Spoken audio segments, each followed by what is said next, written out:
Buckle up, passport peepers, because we're about to blast off on a global gambit, a geopolitical plunge, a whirlwind world tour of countries Americans might have a tough time visiting in 2024. Think steaming jungles with hidden restrictions, ancient cities with surprising visa snags, and mountain ranges that might not be as welcoming as their postcards. Is your dream vacation about to turn into a diplomatic disaster? Will you be sipping margaritas on a Mexican beach or stuck in a bureaucratic nightmare? Hit that subscribe button, smash that notification bell, because we're about to crack open the travel advisory vault and reveal the truth. Where can Americans really roam free in 2024? Let's find out. Number 10.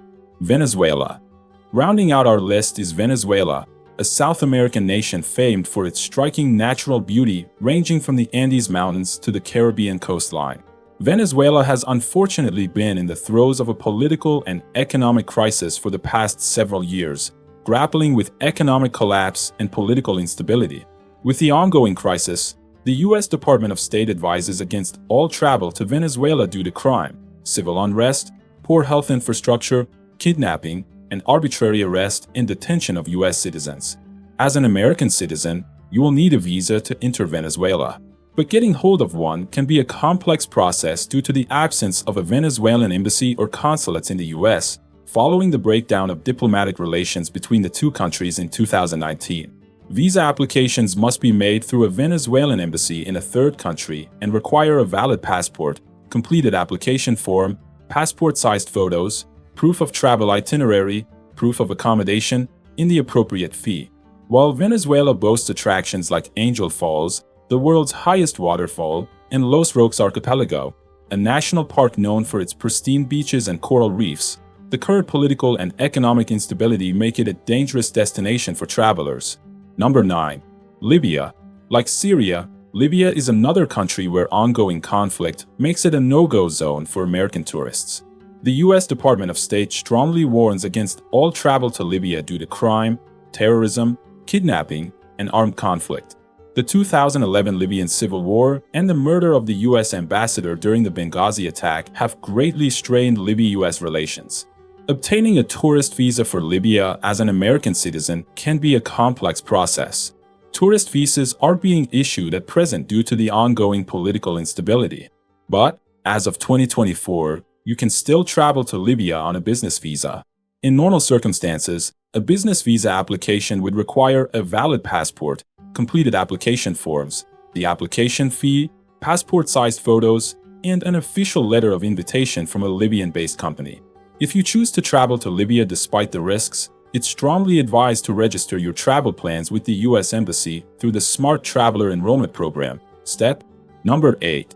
Syria. War-torn Syria is a high-risk area that the U.S. Department of State advises against traveling to due to terrorism, civil unrest, kidnapping, and armed conflict. The Syrian civil war, which began in 2011, has severely strained Syria-U.S. relations. Although the war has significantly decreased tourism, it's still technically possible, but highly discouraged, to obtain a visa through a lengthy process. Obtaining a visa for Syria as an American is a complicated and lengthy process. Applications must be made through the Syrian embassy in your country of residence. In the case of the US, this is a challenge, since the Syrian embassy in Washington, D.C. suspended operations in 2014. So you'll have to apply through a third country that has a functioning Syrian embassy. It's crucial to know that any travel to Syria could have significant future travel implications. For instance, having a Syrian stamp in your passport could result in being denied entry to other countries. It's worth noting that while Syria boasts a wealth of historical and cultural sites, including the ancient cities of Damascus, Aleppo, and Palmyra, the ongoing conflict has led to extensive damage and destruction. The dire situation has resulted in a humanitarian crisis, and the safety and security conditions are extremely volatile. Therefore, travel to Syria is currently strongly discouraged for safety reasons. Number 7. Turkmenistan. Turkmenistan, the Central Asian nation known for its eccentric former president and the flaming door to hell crater, is next on our list. This land of vast deserts, ancient ruins, and striking modern architecture is undoubtedly one of the most challenging countries for Americans to visit due to its strict visa policies and the government's general wariness of foreign visitors. The U.S.'s diplomatic relations with Turkmenistan are limited, with human rights and democracy issues being major sticking points. Its stringent visa process is a legacy of its Soviet past and present-day autocratic rule. Unlike many countries that offer an online application process, Turkmenistan requires you to apply through an embassy or consulate. In the US, this is the Embassy of Turkmenistan in Washington, D.C. The requirement for a letter of invitation often proves the most challenging part of the visa process. You'll need to arrange your tour through a Turkmen travel agency, which will then apply for the letter of invitation on your behalf. The process can take several weeks and approval isn't guaranteed. Be prepared, the embassy could deny your application without any given reason. Independent travel in Turkmenistan is almost non-existent. Most tourists are required to book a guided tour for the duration of their stay. The only exception to this rule is a transit visa, which allows you to travel through the country for up to 5 days. But even this requires a detailed itinerary and is often rejected. Upon your arrival in Turkmenistan, you'll need to register with the State Migration Service within 3 days. This is typically handled by your tour operator. Failure to register can result in fines and complications when trying to leave the country. Despite these challenges, Turkmenistan offers unique attractions for the Saudi Arabia. Saudi Arabia used to be a tough nut to crack for American tourists due to its restrictive visa policies. The country, governed under strict Islamic law, had traditionally limited visas to business travelers, Hajj pilgrims, and family of residents. But in 2019, Saudi launched a new tourist visa to attract foreign visitors as part of its Vision 2030 program aimed at diversifying its economy beyond oil.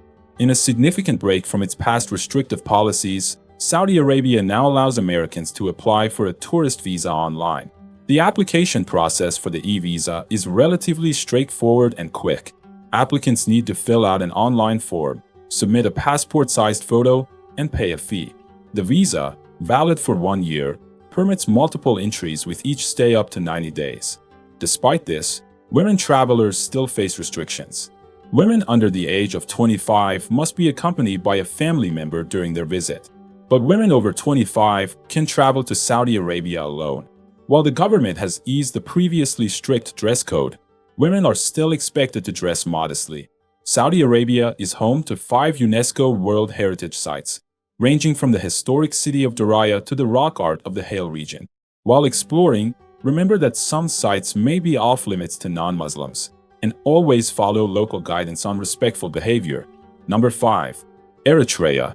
On the Horn of Africa, we find Eritrea, often dubbed the North Korea of Africa due to its reclusive policies and autocratic governance. The US and Eritrea have a strained relationship due to various issues, including Eritrea's human rights record and detention of US Embassy local employees. Obtaining a tourist visa for Eritrea is notoriously difficult, with approval often arbitrary. Even with all required documents, there's no guarantee of approval. It's also worth noting that the processing time can be quite lengthy, often taking several months. And even with a visa, your freedom to explore Eritrea is limited. To travel outside the capital, Asmara, foreign visitors need to obtain a travel permit from the Eritrean government, which can be a lengthy and uncertain process. Often, these permits are only granted for certain tourist-friendly areas, and traveling beyond these areas can result in fines or other penalties. While the process to visit Eritrea is undeniably challenging, those who have ventured there often speak of its unique appeal, from the Art Deco architecture of Asmara to the stunning landscapes of the Dahlak archipelago. Number 4. Cuba. Although relations between the US and Cuba have thawed slightly over the years, travel restrictions persist.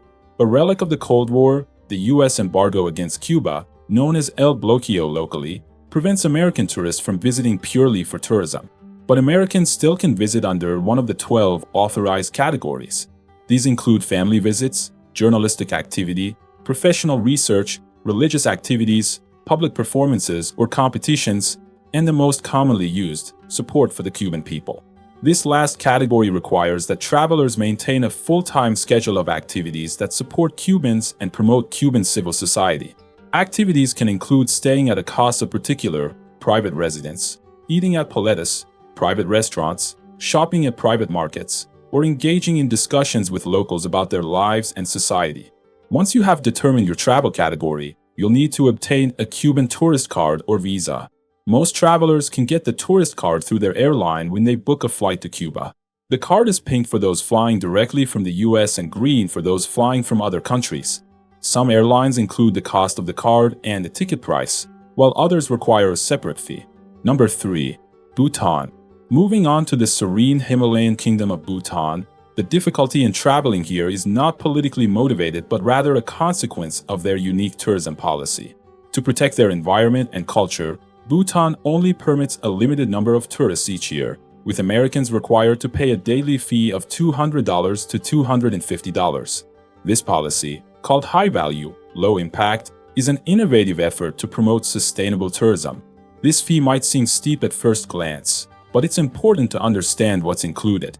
The fee covers accommodation in 3-star hotels, all meals, a licensed tour guide, transportation within Bhutan, camping equipment for trekkers, and a sustainable tourism royalty that goes towards free education, healthcare, and infrastructure development in Bhutan. Essentially, it's an all-inclusive package, contributing directly to the country's welfare. Number 2. Iran. Next up is Iran, a country brimming with historical sites and warm hospitality, but fraught with diplomatic hurdles for Americans. The 1979 Iranian Revolution led to strained relationships between the two nations, with the US imposing heavy sanctions on Iran over nuclear disputes. Traveling to Iran isn't impossible, but you'll need to book a guided tour and undergo a lengthy visa process. Diving into the intricacies of traveling to Iran as an American, the journey begins even before setting foot in the country. The process to get there is anything but straightforward. Independent travel in Iran isn't allowed for US citizens. All travel must be part of an organized tour led by a government-approved guide. Your tour company will provide a detailed itinerary for your stay in Iran. This itinerary is not only a requirement for your visa application, but it must also be strictly followed, leaving little room for spontaneous exploration. Guided tours of Iran can range from general cultural experiences to more specific interests such as culinary or adventure tours. Number 1. North Korea. Top of the list, we have North Korea, or as it's officially known, the Democratic People's Republic of Korea, DPRK. Prior to 2017, a few brave souls could visit North Korea through guided tours from China, via direct flights from Beijing, or over the Yalu River by train from the border city of Dandong. North Korea's isolationist stance, the result of a political doctrine called Juche, along with ongoing tensions with the US, largely contributed to the travel restrictions. But now, North Korea is top of the list for countries Americans can't travel to easily. The current travel ban started with the heartbreaking and cautionary tale of Otto Warmbier, a young American who experienced the severe consequences of this nation's rigid political system firsthand. Warmbier, a University of Virginia student, visited North Korea as part of a guided tour in late 2015. In early 2016, he was arrested at Pyongyang International Airport while attempting to depart. The North Korean government accused Warmbier of committing a hostile act against the state by allegedly attempting to steal a propaganda poster from his hotel. After a 1-hour trial, Warmbier was sentenced to 15 years of hard labor. Now, Americans wishing to travel to North Korea must obtain a special validation passport from the US Department of State, only issued under very specific circumstances, such as for journalists covering the region or for humanitarian aid workers. Well, that's all we have for you today. Thanks for watching. If you enjoyed the content of this video, click the subscribe button so you can receive more content like this. Post your thoughts on the top 10 countries where Americans are not welcome in 2024 in the comments below. I'd love to read them, and I'm sure others would too.